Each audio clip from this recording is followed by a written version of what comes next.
Today marks Eid al-Adha, and Ghanaian Muslims and over 1 billion other Muslims around the world are celebrating. On this occasion, animals are ritually sacrificed and their meat given to the poor. The festival starts with prayers at dawn when Muslims fill mosques and other designated places across the globe. Here in Ghana, national prayers were held at the Independence Square. Addressing the gathering, President Akufo-Addo commended Muslims for their contribution to national development and Ghana's religious tolerance. Muslims constitute 17% of our population.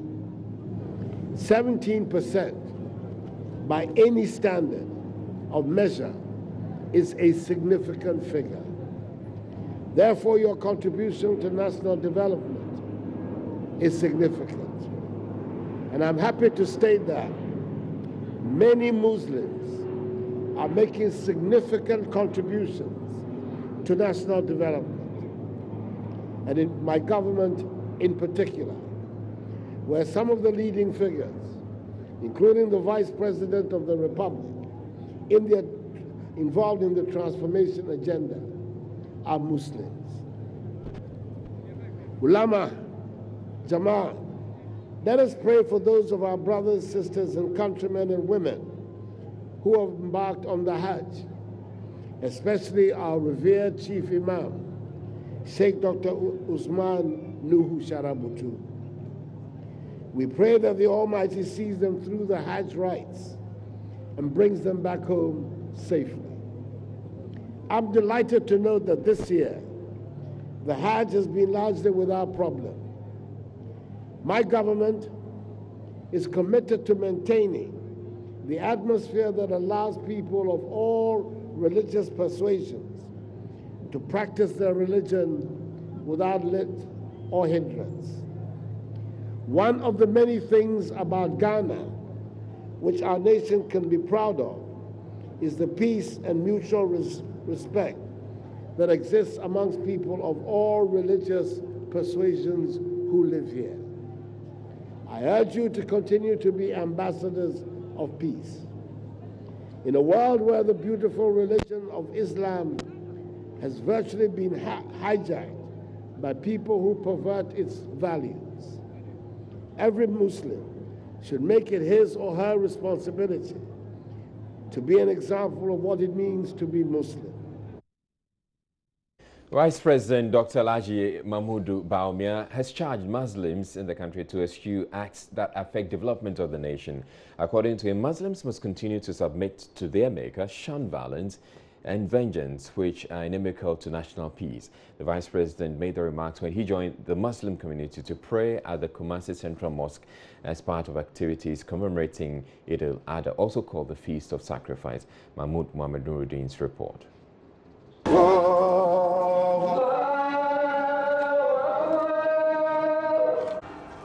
Dr. Mahmoud Bawumia called on religious bodies to support government's development agenda. We must continue to submit our ways to Allah and to shun vengeance, violence, indiscipline, and other negative attitudes that affect progress and development to enable us to enjoy Allah's blessings.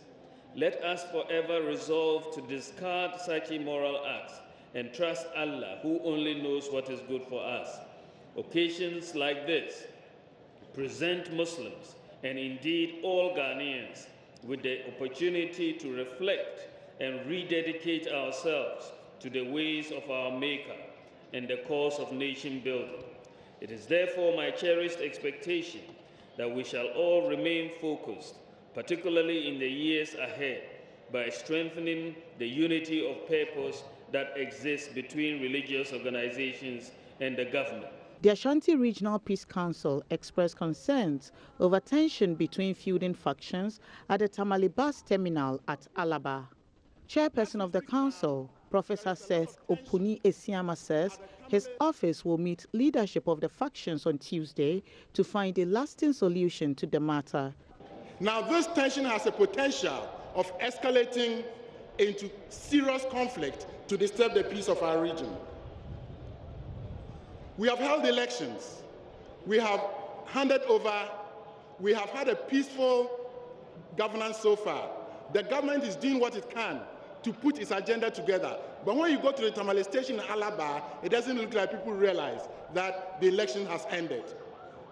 We noticed that both the major political parties, the NPP and the NDC, are creating tension at the Tamale station for us. We cannot continue to live like this.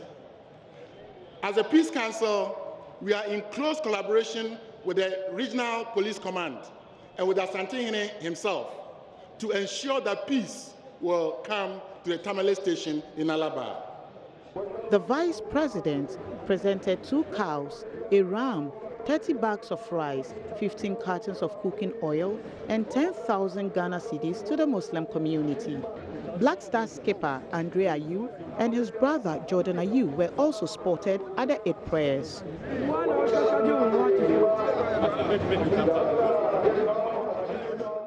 Corruption has dominated the conversation on social and mainstream media in the recent past. Well, the Imam who led the Eid prayers at the Kaneshie Sports Complex, Sheikh Ahmed Mensah, is urging Muslims and Ghanaians to eschew corruption. Sheikh Mensah made the call in his message to Muslims who had gathered at the Kaneshie Sports Complex for early morning prayers. He has been speaking with Joy News on what inspired his message. Well, what is very important, that's corruption. Is it God has ordered that we should do away with corruption? Muslims, we have ordered to do that. So if I'm a Muslim and we have been placed in any position, you should be very, very careful. Because God ordered Abraham to sacrifice his son. He did it. Others did it. So God tells us we should do away with corruption. We should also do the same thing. So this thing will remind us of fearing God. And so when we come to this ground and pray, we have to remember the reason why we came and pray and slaughter God. We have to remember. And the most important thing for us as at now, we should do away with corruption. Which means, which God has said it in the Quran. The Chief Imam for Kankwe South, Sheikh Ismail Okotabadu, has also been speaking to Joy News' Maxwell Agbagba about the significance of Eid al-Adha. What we actually normally do, significance of this Eid al-Adha, is a sacrifice that our Father Abraham did, and all Muslims were asked to do, because Rasulullah sallallahu alaihi wasallam is our prophet. He did that, and he instructed all Muslims to do the same, inshallah. So we all sacrifice as Abraham sacrificed, and he was doing that when he asked his son Ishmael that God told him in his dream that he has to sacrifice him, because he dreamed that he was sacrificing his son, that's Ishmael. And so after a day opens, he told his son that inni ara fi manami asbahuk. That means I saw in my dream that I'm giving you as a sacrifice, that he saw it in the dream. So by doing that, the son also told him that ifa ma tuhmal. That means do what Allah asked you to do. So that's why he took his son for the sacrifice. But when he went to the field to sacrifice his son, God gave him a ram to sacrifice. That's why we do we don't sacrifice human beings, but we sacrifice rams and sheep and other things. Yeah, inshallah. So tell me, from this narration, from this background that you've given to me, what moral lessons can we pick as contemporary Christians or contemporary Muslims? What moral lessons can we pick? Because we realize that Prophet Ibrahim was willing to actually sacrifice his son, and he was willing to go all lengths to actually respects, what God had asked him to do. Do you think as contemporary people, this current generation, we are willing to go all lengths to respect our Maker, to respect Allah? We have three things in what our father Abraham did. We cannot explain all now, but the important one in what Abraham did was he was doing a shawara. When he dreamt, he called his son and he told him, what is your mind? So we have to obey our fathers, because the way he called the son also responded very nicely. Ya Abet. Ya Abet. You see? Well, Upper West Regional Missionary of the Ahmadiyya Muslim Mission, Maulvi Chaudhry Muzaffar Masroor Ahmed, has called on Muslims to cultivate in them the habit of sacrifice, as was exhibited by Prophet Abraham and later embraced by other Muslims before them. He stated that Allah does not need the animal's flesh or its blood, but wants to inculcate in humans the fear of God and self-restraint. Maulvi Chaudhry Muzaffar made the call in a sermon after leading members of the Ahmadiyya faith in Wa. Upper West correspondent Rafiq Salam joined them at the Jujay Dayiri Gardens in our report. Over 10,000 Ahmadi Muslim worshippers converged at the Jujay Gardens to observe the 2 rakat open congregational prayer. Most of them gorgeously and exquisitely dressed in white apparel were led in the prayer by the Upper West Regional Missionary of the movement, Maulvi Chaudhry Muzaffar Masroor Ahmed. Allahu Akbar. In a sermon after the prayer, Maulvi Chaudhry called on Muslims to cultivate the habit of sacrifice, as was displayed by Prophet Abraham, and which was embraced by other Muslims before them. The God Almighty said that it is not the animals, it is not the blood, it is not the meat which can reach to the God Almighty. It is the taqwa which Allah needed from you. So when we are celebrating this Eid, we are going to renew the taqwa of Hazrat Ibrahim and Ismail alayhi salatu wassalam. So what do you expect from Muslims today? So today I am expecting them that when they are sacrificing, they should also remember their poor brothers. They are not able to get anything in throughout the year. When they are going to celebrate Eid, they are also remember them and share the meat to them. Upper West Regional Minister Suleiman Al-Hassan, in a speech read on his behalf by a deputy director at the Upper West Regional Coordinating Council, Fatih Kore, called on Muslims to demonstrate faith with government and rescue activities that will undermine the forward march of the region and the nation at large. What is of worry to us as a government is the frequent robberies along the major streets of the region, theft of motorbikes and home burglary. It is a serious concern to government and the people of the region. My appeal to all youth in the region is to stay away from crime and other social vices because the consequences are severe. The security agencies will continue to monitor and apprehend suspected criminals for prosecution. I urge our Muslim brothers and sisters to volunteer information on suspected criminals to the security agencies for arrest and prosecution. Two former ambassadors, Alhaji Mahmoud Khalid and Alhaji Sanun Mokhtar, who were part of the worshippers, called on Ghanaians to work assiduously to maintain the peace the country is enjoying. Let us eschew what I will call enmity among ourselves, and that's one of the sacrificial things we can do to bring about peace. Let us deal with each other with justice. It's only when there is justice that there can be peace, because it's a very important ingredient of peace.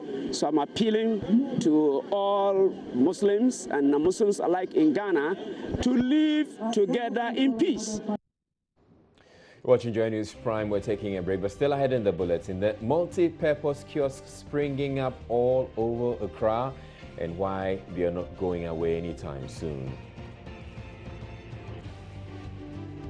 But up next, we bring you business news where Beige Capital, which is now Beige Bank, is clearing the air about a 40 million Ghana CD loan it sought from SSNIT, insisting it was not granted that facility. We have those details coming up after the break. Stay tuned.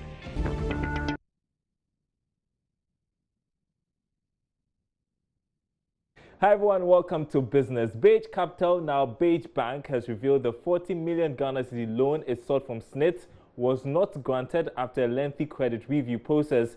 Joy Business today reported the indigenous financial institution applied for the facility to meet its working capital and other requirements, according to minutes of a board meeting held on December 15 and 16, 2015, chaired by Professor Joshua Alabi. The firm was, however, to first meet certain conditions before the loan could be granted, but management says the funds were never disbursed. Details in this Business Desk report.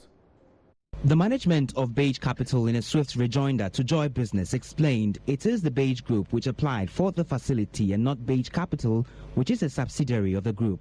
The minutes of a SNIT board meeting available to Joy Business, however, has as the title, quote, Beige Capital Loan Facility 40 million Ghana cedis, unquote.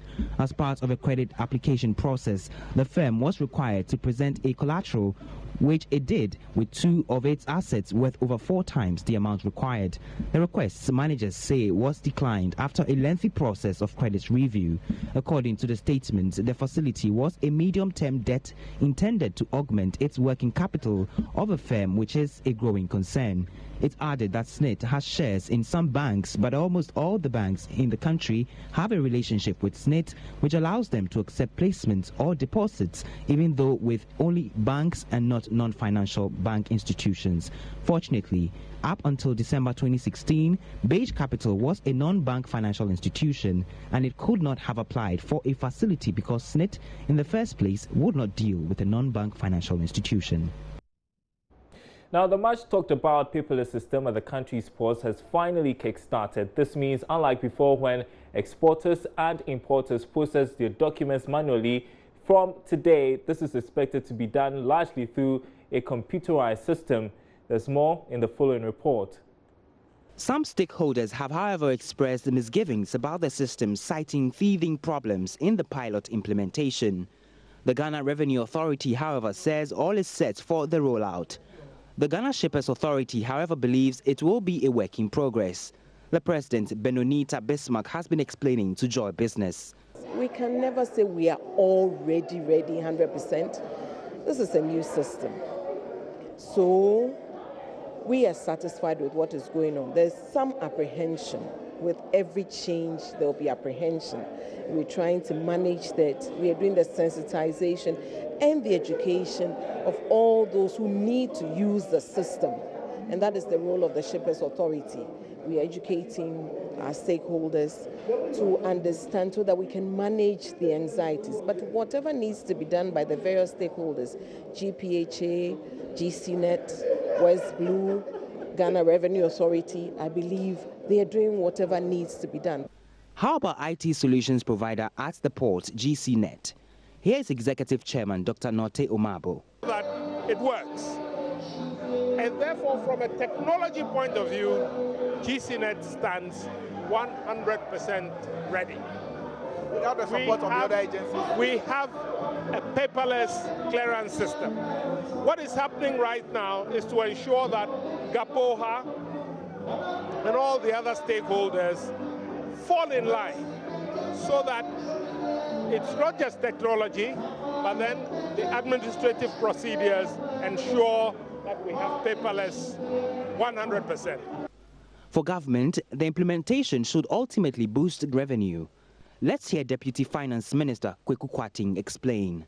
You're not in a position to put specific figures on it, except to say that by making port processes paperless, you are reducing human interfaces and reducing opportunities for irregularities at the port, while at the same time improving and easing the business environment. Ultimately, this would go push our industrial and business-oriented economic management strategy, and that is the drive.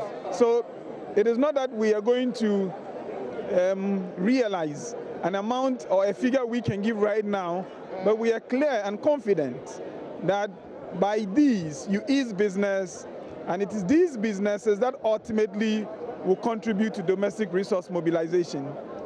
The paperless system is part of government's initiative towards repositioning Ghana as a trade and investment hub in the sub-region. Well, in other news, industries and companies operating at the export processing area, the Free Zones Enclave, should enjoy cheaper cost of power by the end of the year. This is because the company that distributes power from the national grid to the Enclave, Enclave Power, is set to inaugurate its first solar-powered station in the country for industrial use. Industries have been lamenting the cost of power as a major challenge in the country. Enclave Power, however, says it is ready to offer cheaper power to companies in the Free Zones Enclave after negotiations with the producers. The chief executive of LMI Holdings, managers of the facility, Osei Bedu, interacted with Ebenezer Sabote during a visit to the company's premises. Yes, we don't want to build any power plant like Asogli. We are actually at Yape as we speak with the Spanish, and we are putting up a solar power. We'll drop it on the national grid and bring it. Because why? Because the solar cells are getting much cheaper. We think we can do solar at 4 cents per kilowatt hour. If you look at the amount of they are paying now. How much do you sell power to the industries per kilowatt? I mean, how many cents? It is still under negotiation. Yeah? We were forced to buy power at a particular amount, which is unsustainable. So, Mr. Bedu further stated, even though they are ready to offer power at cheaper rates to Free Zones firms, they will, however, still abide by the pricing regulation of the Public Utilities and Regulatory Commission, PURC. We don't produce any power. We don't produce any power. We buy and sell. Okay. So you sell to them at cheaper rate or the same rate as the PURC? We are governed by the PURC rates. Okay. We can determine our own rates. So we don't. We can't determine. We are governed by the PURC because we have the full license from Energy Commission. Okay. Yeah. So for how many companies do you supply to in the enclave here?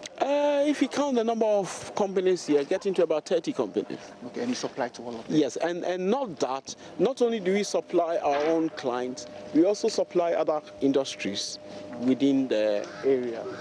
But they necessarily have to be in the enclave? They don't.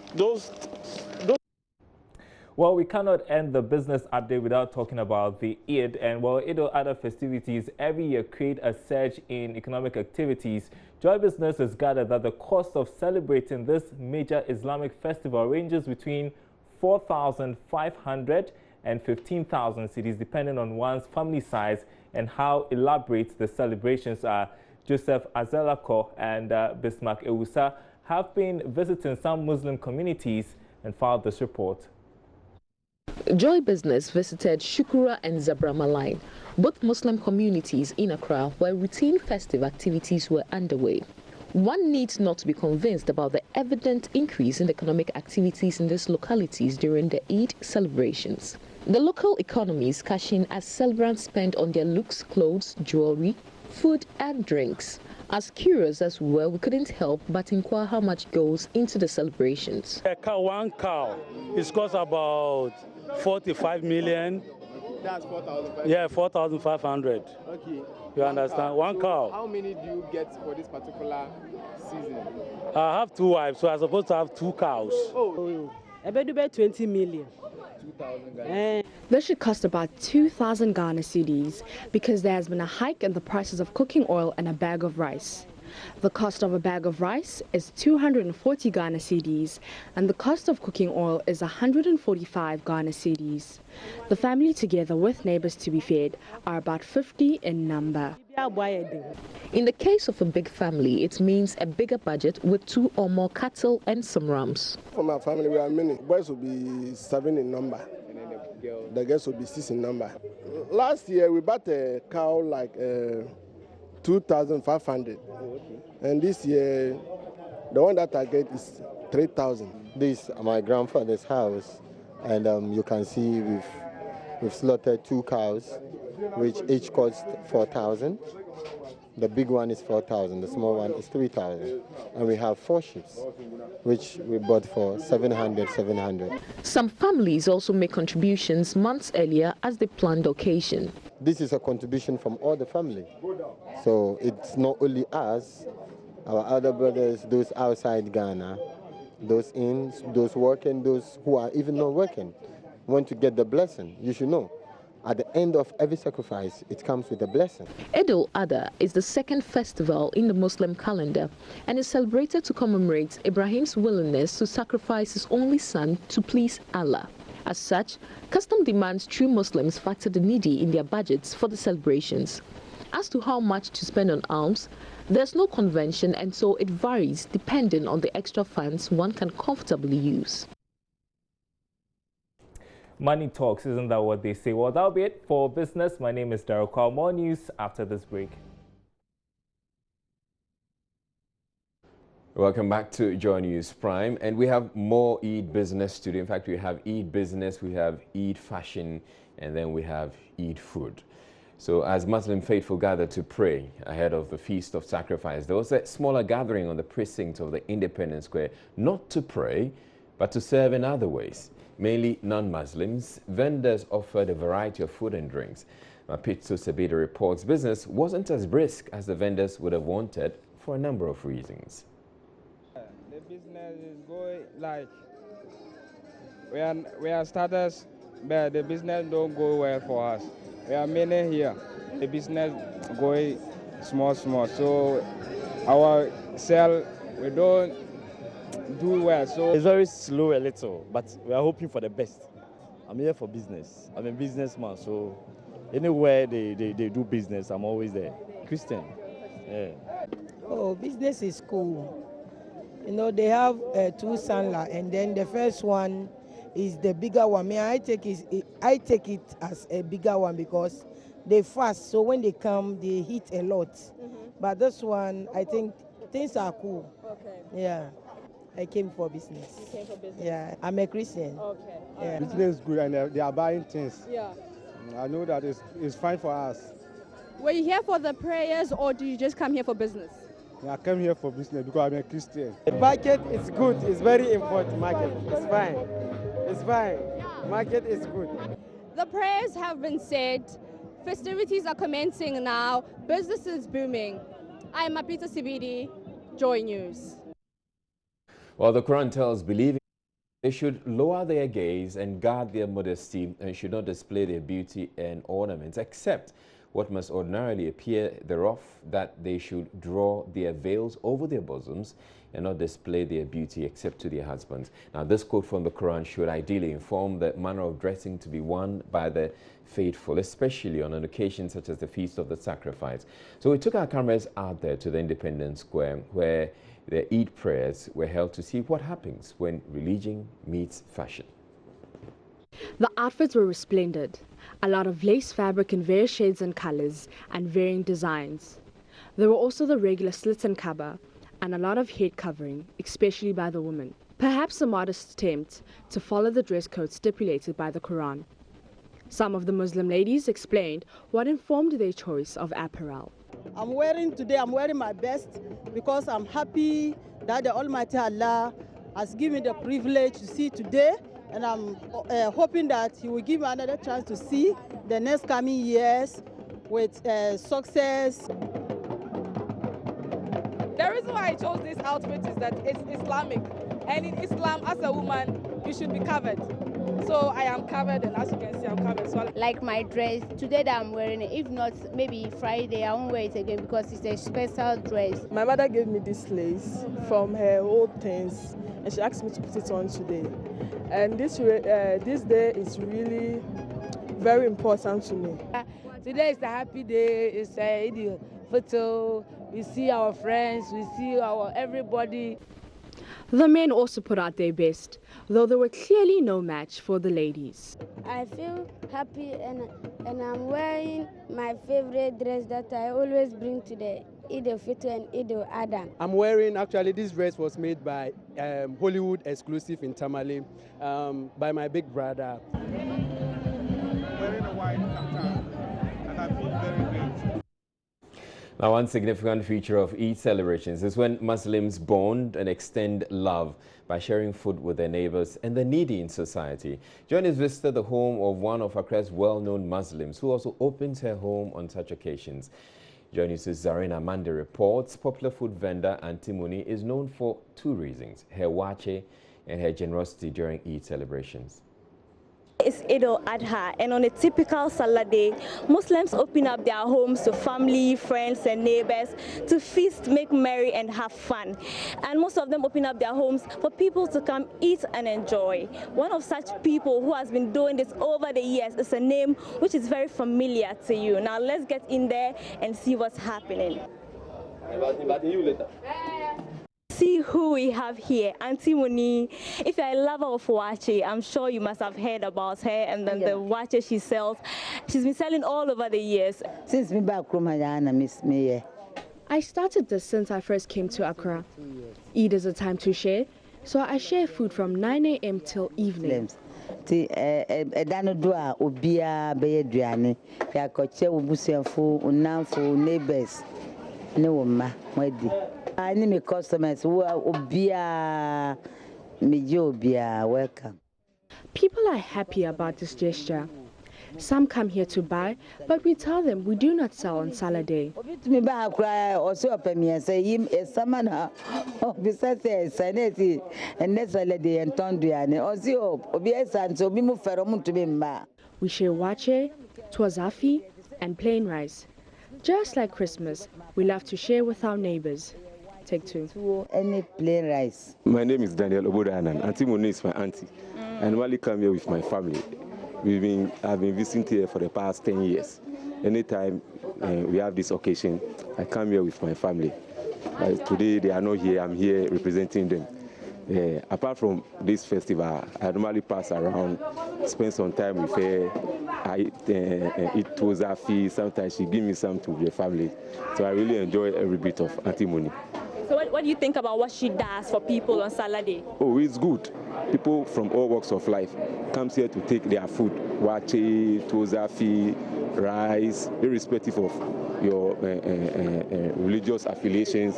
They come here and take food. Even you see young people, small boys coming to Auntie Moni's house to take food. Yeah, I'm here for the Salah, you know. Yeah, to take over, to see what is going on and to have a refreshing memory and to eat and to drink and all that. Yeah. Okay. Yeah. Okay, so how does it feel to share in the joy? Oh, it's great. It's great. It tastes good, you know. It's lovely, you know. Everything, the surrounding and the food and people are enjoying it. I think it's nice. Yeah, it's cool. Yeah, it's a blessing, you know, to do that, to show love to the needers and all that. Yeah. So have you had any food yet? Yes, I've had wache, you know, and plain rice and the chicken and the meat and all that and the drinks, the malt, you know. Hey, yeah. So you even have drinks? Yeah. Whenever it is Salah, she shares food to everyone. She does not discriminate.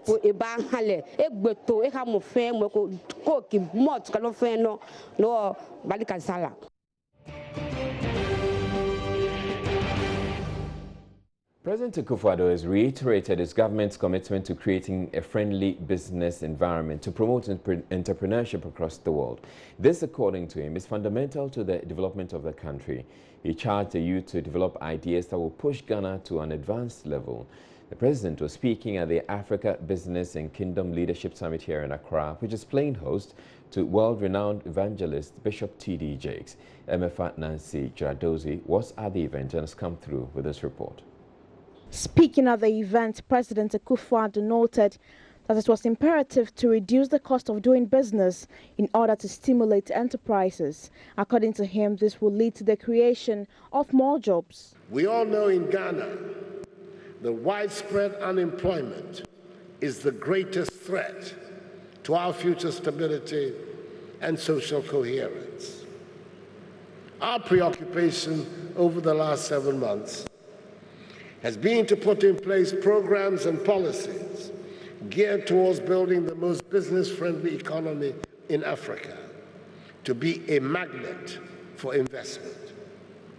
We've begun establishing the relevant policy framework that will help businesses to expand and create jobs, with a view also to promoting the growth and development of entrepreneurship. Speaking on the theme Leading with Purpose and Impact, head pastor of Action Chapel International, Archbishop Duncan Williams, charged young entrepreneurs to do business beyond relying on the government for support. I also think that in the light of our democracy, and the way our political parties are built here in Africa, our business community, including kingdom leaders, have to go past doing business by depending on government. And I think that sometimes getting contracts from government and all that, it's very profitable, and sometimes it's the easiest way to go, but it's not always the best way to go.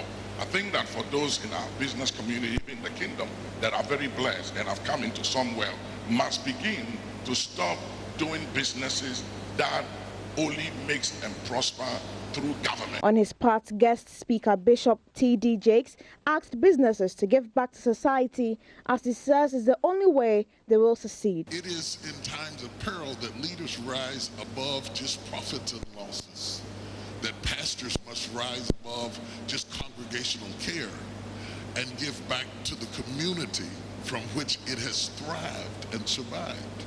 If we don't develop that mentality as a leader to go beyond the normal function of our church or our business to the greater good of saying that if we have no community, we have no ministry. If we have no community, we have no business. And so it is incumbent upon all of us in times of peril to forsake the ideas of just ministry as usual, just business as usual, just marketing as usual, and pursue the greater good. In another development, Ghanaian actor turned evangelist Majid Michel continues to spread the word of God in a bid to win souls for Christ. Chatting with Joy FM's Inshira Ado on the Super Morning Show on Friday, Majid Michel encouraged people to understand and imbibe the fine attributes of one of the most important cooking ingredients, salt. Every time you read the Bible and you realize the Bible talks about things and the Bible compares you with something, it's your duty to find out what the thing is and the characteristics of the thing. So if the Bible says you're salt and you're light, just go find out what salt does, what light does. Now manifest, if I took a piece of meat in my hand and I sprinkled salt on it, you realize if you look at it closely, the granules of salt will gradually melt in the meat. Now, when you bite the meat, do you say this salt tastes meaty? You don't say that, right? He said this meat is salty. Why? Because the salt has the ability to go into the meat, rub shoulders with the meat, go inside the meat, influence the meat, but remains salt. Does not become meat, but it takes over the meat. Now, if you are salt, and Jesus says, go into the world, say, oh no, I can't go into the world. Why? Because the world will make me like them. I can't go into the world because the world will influence me and I'll become like them. Then you're not salt. Going to the world means you go into the world, rub shoulders with the world, go into the mud, the filth, everything inside the world, and you remain you. And you influence the world to become like you and stay you. So you have the full armor of God, you have the helmet of salvation, the breastplate of righteousness, the sword of the Spirit, which is the word of God, the shield of faith. 99.7 FM, taking you closer to heaven. The shield of faith, where you get your loins with the truth, which is the man of Jesus himself. You shod your feet with the gospel, the preparation of peace, and you're filled with the Holy Spirit, and the world is going to make you like them. How?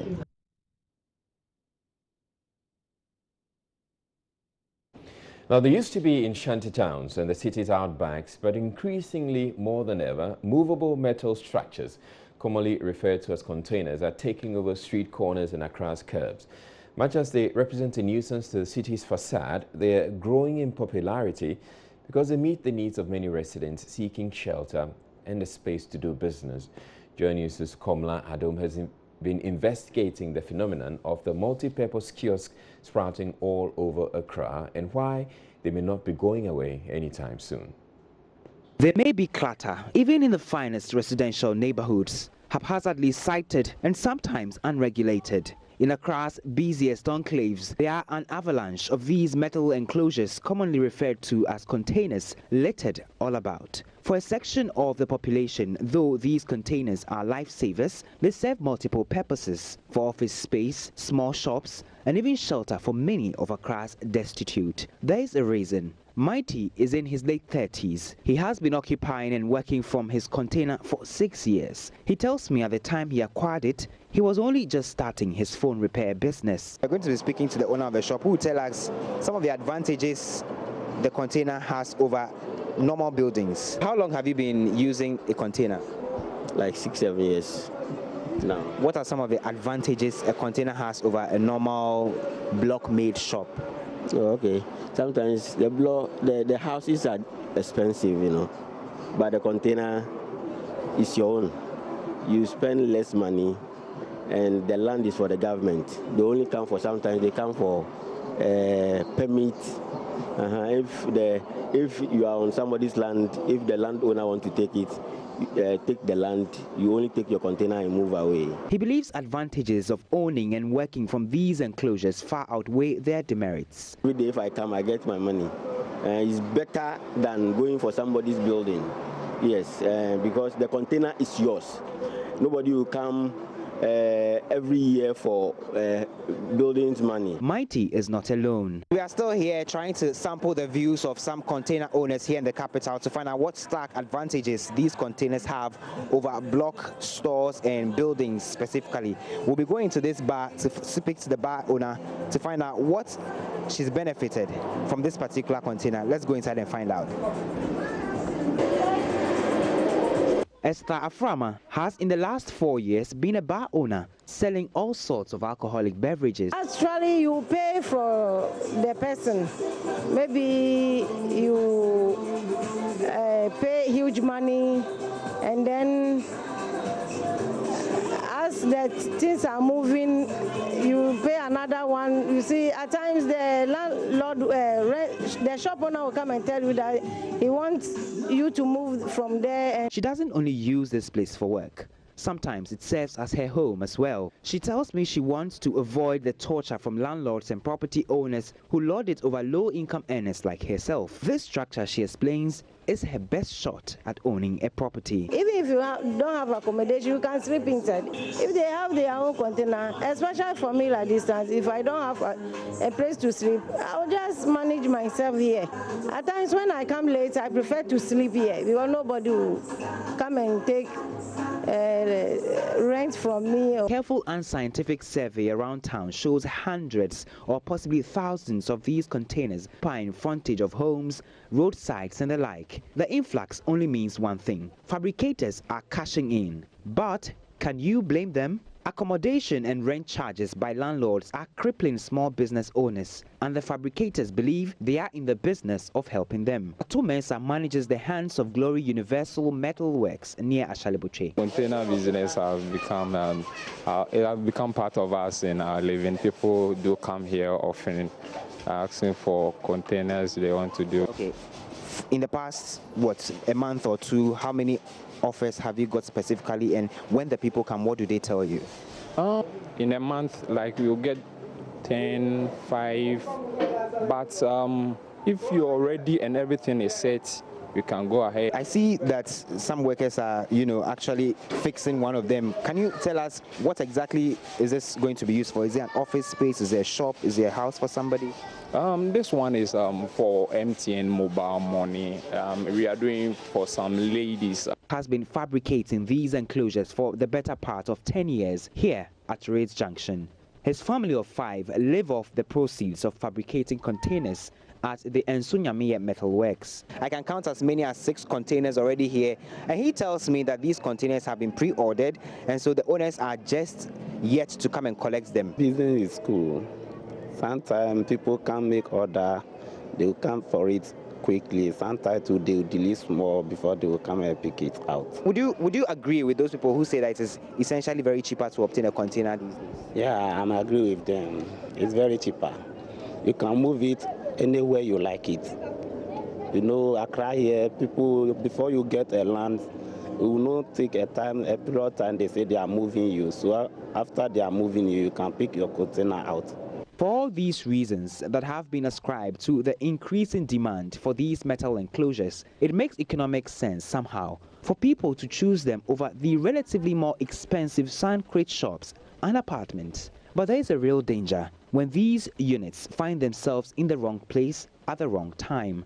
During floods and clampdowns on legal structures, their owners tend to see their investments peter out just like that. For now though, Mighty and Esther will not want to bother their heads that much as long as it provides shelter and a source of livelihood. Now, leader of the Operation Vanguard team is described as vile propaganda, claims security forces are on rampage and attacking illegal miners. The commander of the task force deployed to enforce the ban on the illicit activity, Colonel William Majapong, says the rumors are an attempt to impugn the integrity of the team. Although he concedes some seized excavators were set on fire during the initial stages of the operation, he says the operation has since been running smoothly. He has been explaining the successes the team has chalked in the last 30 days to Love News' Erastus Asarodonko. For a month now, I must say, we have been able to rid this country of as many as 197 illegal miners. And you can imagine what these people can do to this country within the past 30 days. So it's been very good. It's gone very well. Now, there was a ban, and there is still a ban on mining. So what were they doing inside the bush, those you arrested? And that is what I would want the good people of this country to ask, because it's been 5 months since the ban was stated, but it will marvel you that when you go around in some part of the areas, they are doing this activity with impunity. Some are as close as 10 meters from major roads. So it tells you that these are people who don't have any respect for rules and regulations. They don't think well of the country, and for them it is their personal interest. Yep. And maybe I can say it's their greed, because it marvels me that despite this ban, despite the clarion call by the good people of this country, the clergy, and major groups in the society, we still have people who are become, if I can call them, they are adamants, they are recalcitrant, they are non-conformists, they are iconoclasts. They don't want to conform to the rules. And that is why we have this kind of situation. But we are coming for them. We are going to all the areas that we know they are operating, and we'll get them so that due process will take place. The issue of foreigners, time and time and again, when you say that there are foreigners in the bush who are mining, you say they are providing other services aside mining activities. Those you arrested, what exactly were their role in the bush there? For the 3 that we arrested yesterday near Obuasi, these were people caught red-handed with water pumps, with machines, and what they call chamfan mining. So, and somehow they were doing this with Ghanaians. So foreigners can never come to the country and mine without the collaboration of Ghanaians. And this is where I want to use this opportunity to ask these good people of this country that this is the only country we have. If we want to support and aid foreigners to destroy it, posterity will judge us, and judge us very badly. In fact, Operation Vanguard has received its fair share of criticisms across the country. There are people who have said that you've killed 4 people in Enyinem, for example, and there are certain areas they are showing pictures on social media of you burning down equipment and all that. How do you react to these things?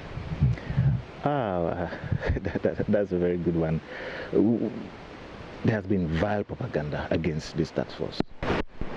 A small section are trying, and they have tried several ways to make us look as bad as they can, and to somehow break the will of the personnel of the task force.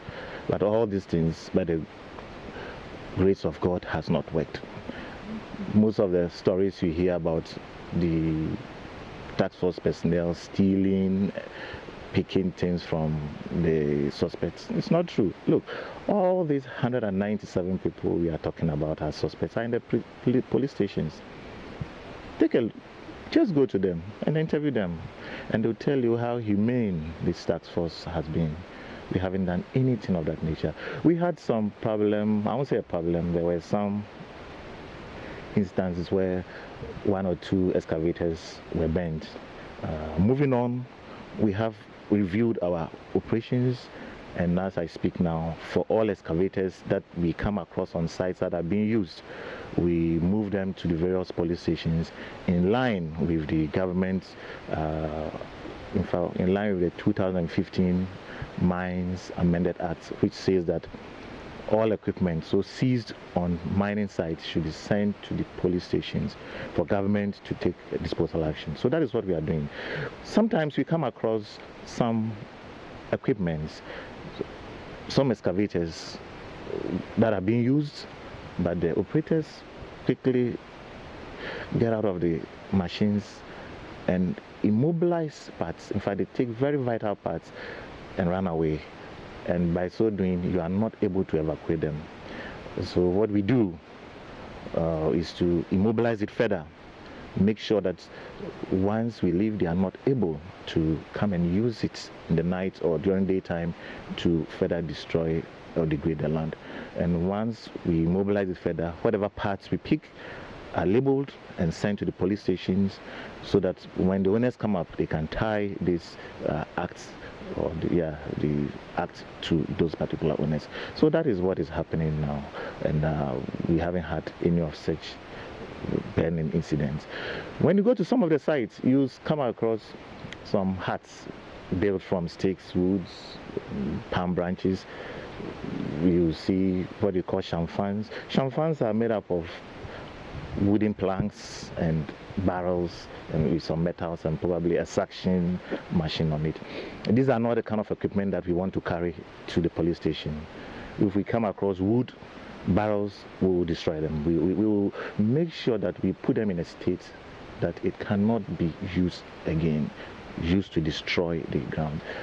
We don't want to be carrying planks from mining sites to the police station. That would be too much for this task force. So that is what we are doing.